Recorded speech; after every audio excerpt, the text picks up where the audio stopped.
So the Canon EOS R6 II is here, and well, it's not exactly revolutionary, but I think it's maybe as good as it needs to be. So if you haven't seen my videos before, the way this is going to work is I'm going to go over some of the specs, or at least some of the highlighted specs. I'm not going to go through everything, because if you wanted that, you could just go to B&H, but I am going to give my opinions on what I think stick out in a good way and in a bad way.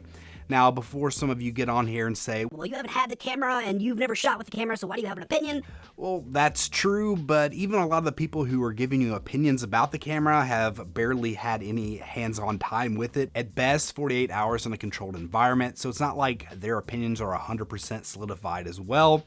So I'm just gonna give my thoughts on it. Starting off, this has a brand new sensor that is a 24.2 megapixel sensor. Now this is a CMOS sensor. It is not a BSI sensor, and it is not stacked like many of the rumors had it. Now overall, this sensor does seem like it's gonna be a step up over the original R6 in pretty much every way. Now, am I disappointed that it's not a stacked BSI sensor? Well, of course. That being said, this camera shoots 12 frames per second mechanical like the R6 and a whopping 40 frames per second in electronic shutter mode. And from what I've heard from other reviewers and people who are actually having hands-on time with the camera, they're saying that the rolling shutter is very minimal, or at least it's a very usable electronic shutter. It's reading out fairly fast, and the fact that it's not a stacked sensor, well, it's not going to necessarily hold this camera back. Now, the obvious comparison that will be made, and probably will be made multiple times throughout this video, is to the Sony A7 IV, which is its main competitor at this point.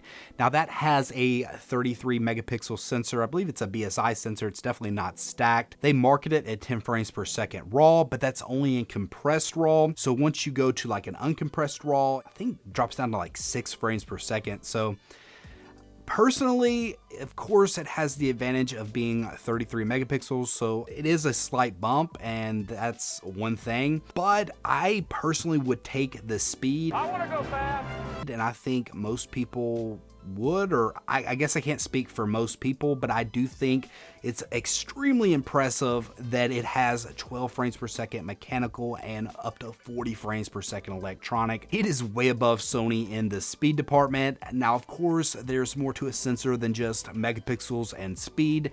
There's dynamic range, there's low light performance, so maybe they will trade blows back and forth, but at least on the surface, from what I'm seeing here, I would personally give the win to Canon in the stills department. Now, jumping over to the video department, this is where I will say it's a little bit more of a mixed bag, especially when you compare it to the Sony A7 IV.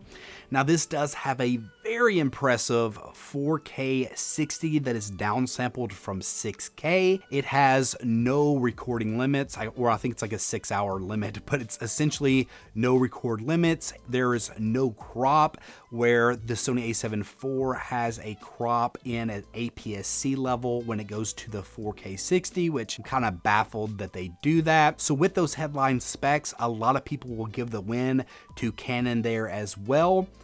That being said, I do think there's a few intangible things that I guess make this a more interesting comparison when it comes to video. So the Sony A7 IV at 4K 30 does downsampled all the way from 7K, so that is very impressive there. Also, the Canon R6 II still only has IPB, so it doesn't have, let's just say it doesn't have the formats that maybe a little bit more professional color graders would want. Even though it is a 10-bit, you can get raw output up to 6K via external recorder. But another kind of intangible thing that Sony is beating it in is it still has the macro HDMI cable, so disappointed!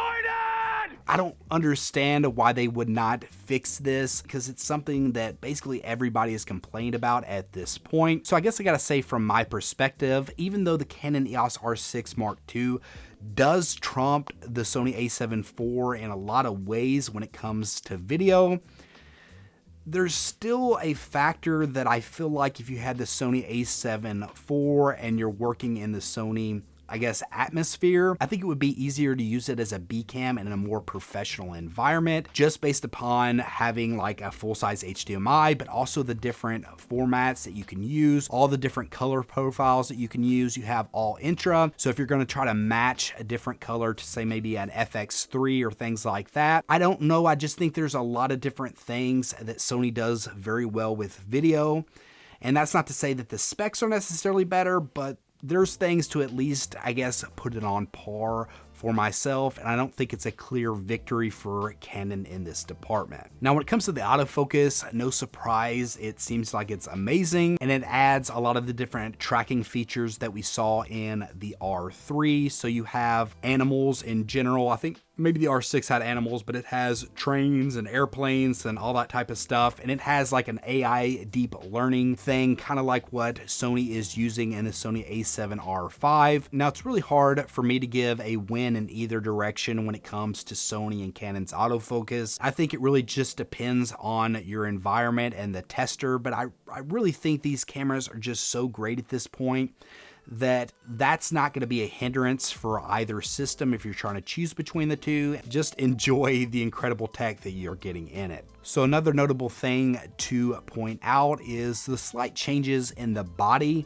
From the top view, you will see that the dial has changed to add some custom features there. I do enjoy that on my Sony cameras, that you have a dial that you can quickly flip to some of the custom features that you have. You also have on the side, it's no longer a power switch, but you have a toggle between video and photo mode. And I'm assuming that when you're in video and photo mode, you can have different individual custom layouts for each. I don't know if I've had a confirmation of that, but I assume that that's the way it works. On the other side, you have the power switch now and also goes to a lock. I don't necessarily think this is a very big deal. I think it is a slight evolution from where they are. I personally like the looks of it. I think it's really cool to be able to have that different switch to go from photo mode to video mode right away, very easy and very simply. So really, from what I can remember, I think that's about it as far as the upgrades over the original Canon R6 and how it compares to the A7 IV.